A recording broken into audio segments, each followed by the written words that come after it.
Okay? Magandang hapon mga breeder. Kwento ko lang, galing ako kanina kay na Buddy, kay na SP. Yan. Wala, bumisita lang, kasama natin yung Maestro Feeds. Tapos si paring Melvin, titingin sana kami ng golden boy niya kasi hindi pa ako nag-i-release. Sumama siya. Medyo bata-bata pa yung ibang early bird niya. Tsaka yung mga nakursunadahan namin ay nasa pahulugan. Di balik na lang kami sa May. Yan, parang Melvin, balik na tayo sa May para makapili tayo ng broodstag mo kay parang SP. Ayan, namiss ko lang biglang mag-vlog dito sa ating munting manukan sa likod ng bahay. Yan. Kakapatabas lang nito mga breeder. Ito yung manukan sa likod bahay. Yan.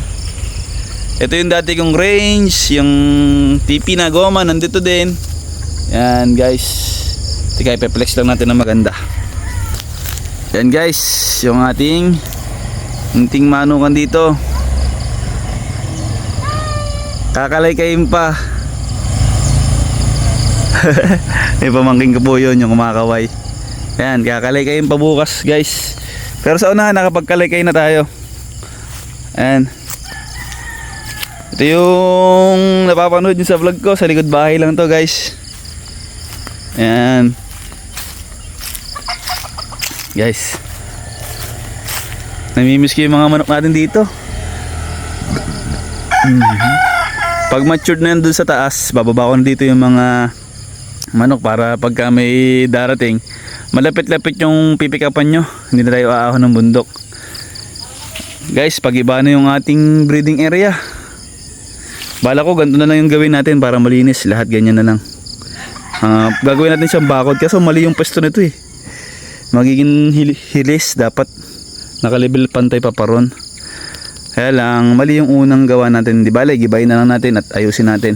Tapos yayaruhan natin yung likod para hindi napapasok ng mga napapasok ako ng bayawak dito. Walang laman guys. Kalay-kain, sobrang init, dry na yung nagpatabas pa rin tayo. Kahit wala nang damo, yung ibig sabihin dry na.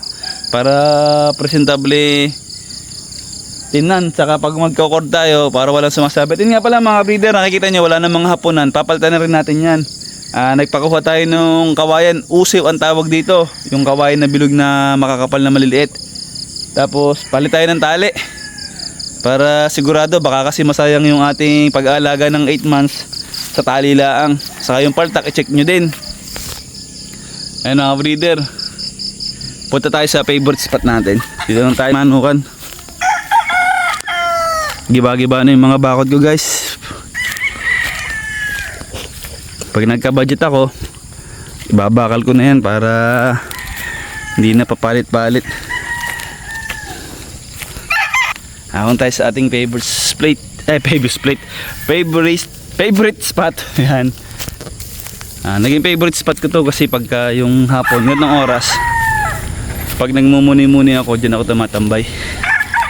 Pag gumagawa ko ng content, pagka nangangarap ako ng gising, dito ako tumatambay guys. Kita nyo yung bundok ko. Ayan sa may bahay natin. Meron pa dito isang bundok sa may taas. Yung bahay ng aso natin dito. Ayan. Yung bakod natin dyan, mahina na. Kailangan na rin natin reparin. Bago tayo mga pag-cord dito, kailangan maayos natin yung mga bakod dyan. Baka mapasok tayo. Yung aso lalagyan din natin dito. Tapos kagandahan guys, nagkabit ng CCTV yung barangay. Yan. Ito yung favorite spot natin. Bala ko magawa dito ng kubo guys. Bala ko magawa dito ng kubo, yung pahingahan lang. Yan guys, oh, ganda ng view no. Yan, may bundok yan dyan eh. Hindi lang kita. Picture, selfie mga guys. Picture tayo, yan.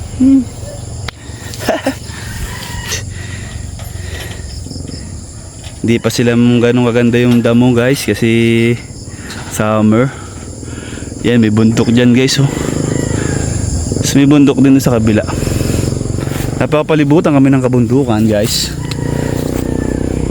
Nga pala mga breeder, dito sa likod na to, diba, giba na yung bahay ng tandang natin.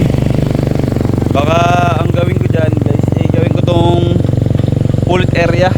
Talagyan ko ng lambat na may bubong. Tapos aayusin natin.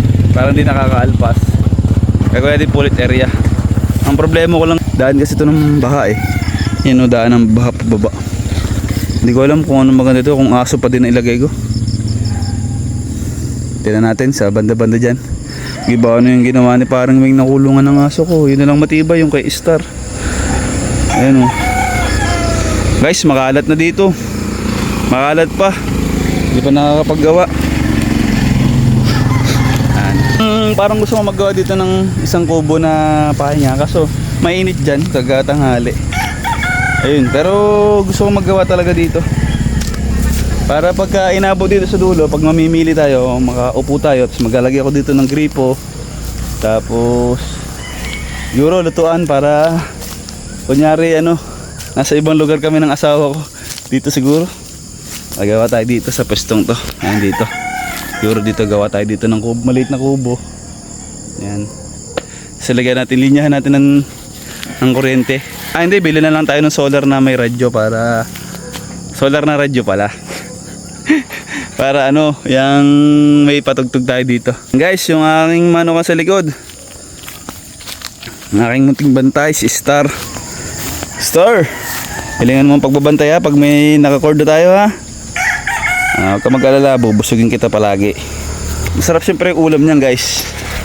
Guys, papasyal ko pa kayo dito sa aming bahay. Pasensyahan nyo na nga lang at medyo makalat pa. Pero din sa unahan, nakapagkalaykay na ako kanina. Galing kasi ako kay Buddy. Kanina lang ito natapos kalaykayin. Kahapon ng hapon natapos mawirin. Sana ng umaga. Pagkalaykay na tayo, baka nandito kalahati na tayo dito Bukas na lang. Maka-vlog ko din yung paglilinis namin. Pagtutulungan ako ng mga kaibigan ko din pag hindi sila busy. Siyempre may upa yun para ganahan. Saka siyempre hanap buhay din.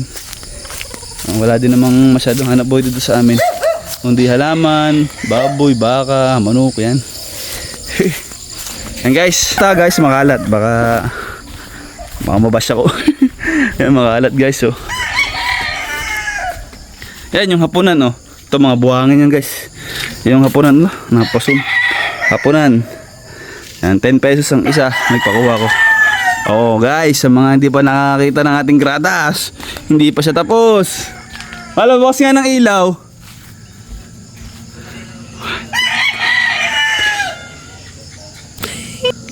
Di ba? May gradas na tayo guys. Ayun na guys. Yung ano sa unahan, yung mga matagal ng followers natin. Ito, tanggalin rin ng TV na to. Nakakasagabal sa daan, saka sa video. Ito si Plankton, yung niyog ni Michelle, ayaw niya paputol. Pangalan daw niya si Plankton. Ito yung aking isang golden boy na galing sa pahiraman. Nasa uli na guys. Guys, available to. Ito natin. Ito yung aking isa pang golden boy. Ayan, medyo madilim na guys. Munting update sa ating manukan guys. Ayan. Ito yung ating yung cording area sa unahan ng bahay. Tapos naalala nyo yung range natin doon sa likod, sa taas ng bahay, sa unahan. Wala na guys. Nilipat natin sa bundok. Ayan guys, yung ating gradas. Isa pang pasilip sa gradas natin. Yung picture mo na, selfie. Yung gradas. Mahaba-haba pa. Baka hindi pa natin ito matapos ngayong taon to. Siyempre may plano ko dyan para landain ko yan. Alaga kambing. Ayan guys, galing sa handler natin, ipinalit ng manok. Ayan. Dati pinapalit ko, hindi pa buntis. Ayaw, ngayong buntis na, ipinalit. Ayan guys, yung ating gradas. Ayan, kita mo. Tingnan nyo guys. Magka ano nito. Pagka papasok pa lang ako dito, nagagandahan ako guys. Ayan wow, aesthetic. Guys. Picture natin. Ayan. Konting update lang. Paano? Mga breeder. Bye-bye. See you soon sa next episode ng Game Farm. Alright. Thank you ha. May regalo ko sa inyo guys. Antay-antay lang guys, wala pa tayong harvest eh. Kailangan muna natin makapag-out bago tayo magregalo sa inyo. Sa mga solid followers, salamat.